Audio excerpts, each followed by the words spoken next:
इस लेक्चर में देखने वाले इंटरपर्सनल कम्युनिकेशन क्या होता है, यूनिटी एंड ब्रेविटी क्या होता है। इंटरपर्सनल कम्युनिकेशन मतलब यह होता है कि दो पर्सन एक दूसरे से कुछ पर्सनल बातें शेयर कर रहे हैं और जिसको वो दोनों के अलावा किसी अदर पर्सन को शेयर नहीं करना चाहते, उसे इंटरपर्सनल कम्युनिकेशन कहते हैं। इसके अंदर कुछ भी हो सकता है, एक आइडिया हो सकता है, इमोशन हो सकता है, सीक्रेट बातें इसमें ज्यादातर की जाती है। और इसके अंदर कौन कौन से कंपोनेंट का होना सबसे ज्यादा जरूरी है। एक सेंडर होना चाहिए जो बातचीत स्टार्ट कर रहा है, एक रिसीवर हो रहा होना चाहिए जो उस बातचीत को सुन रहा है, एक चैनल होना चाहिए जिसके माध्यम से वो बातचीत कर रहा है, फीडबैक होना चाहिए कि सामने वाला कुछ बोल रहा है तो उसका रिस्पॉन्स तो आना ही चाहिए हमें, एंड नॉइस, कुछ प्रॉब्लम ना ही हो तो ज्यादा अच्छा हो, लेकिन कहीं नॉइस भी आ जाता है, कोई आपकी बातों को सुन सकता है। प्रिंसिपल क्या होते हैं इसमें, एक्टिविटी लर्निंग की बात हो रहा होता है, non verbal, clarity, empathy, respectful, feedback, ये सारी चीजों को ज्यादातर यूज किया जाता है। तो इंटरपर्सनल कम्युनिकेशन कुछ नहीं होता, इसमें सिर्फ एक पर्सन दूसरे पर्सन से सीक्रेट बातें को शेयर कर रहा होता है जो वो अदर व्यक्ति को नहीं बताना चाहता, उसे इंटरपर्सनल कम्युनिकेशन कहते हैं।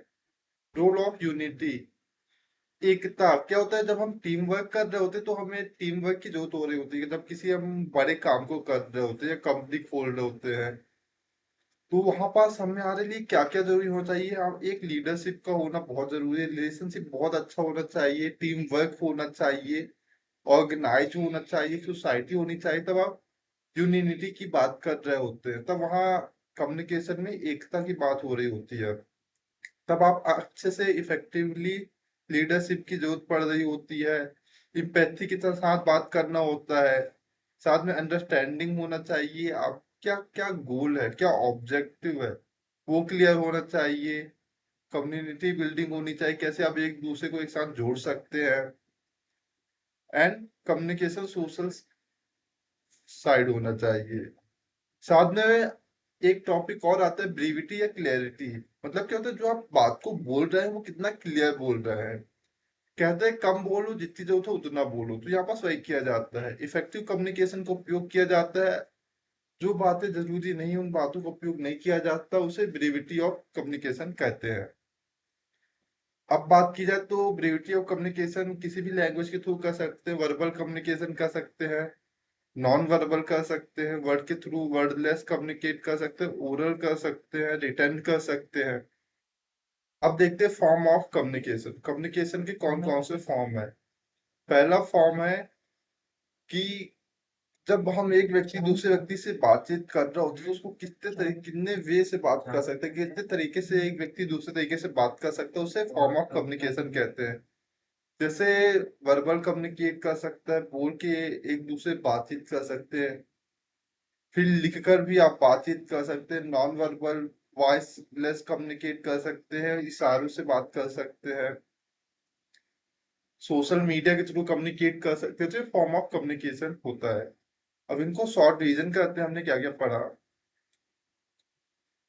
इंटरपर्सनल कम्युनिकेशन क्या होता है, इंटरपर्सनल कम्युनिकेशन वो कम्युनिकेशन होता है जहां पास एक व्यक्ति दूसरे व्यक्ति से सीक्रेट बातों को शेयर कर रहा होता है जो वो चाहता है कि अदर व्यक्ति ना जाने।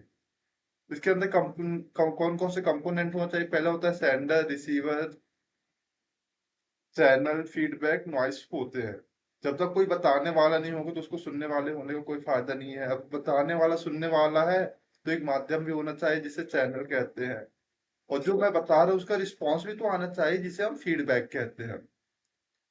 देन यूनिटी ऑफ कम्युनिकेशन क्या होता है कि जब आप कम्युनिकेट कर रहे हैं तो वहां पास आपकी एकता होनी चाहिए, टीम वर्क होना चाहिए, उसे रोल ऑफ यूनिटी कहते हैं। और ब्रेविटी क्या होता है, जो आप बातचीत कर रहे हो कितना क्लियर बात कर, उसे क्लियरिटी ऑफ कम्युनिकेशन कहते हैं। और फॉर्म ऑफ कम्युनिकेशन क्या होता है, फॉर्म ऑफ कम्युनिकेशन वो कम्युनिकेशन होता है आप कितने वे से कम्युनिकेट कर सकते हैं सामने वाले से। जैसे वर्बल कम्युनिकेट कर सकते हैं बोल के, जिसके अंदर ओरल रिटर्न आ रहा होता है, नॉन वर्बल कम्युनिकेट हो रहा होता है। तो मिलते हैं नेक्स्ट लेक्चर में जिसमें नेक्स्ट टॉपिक को अटेंड कर रहे होंगे।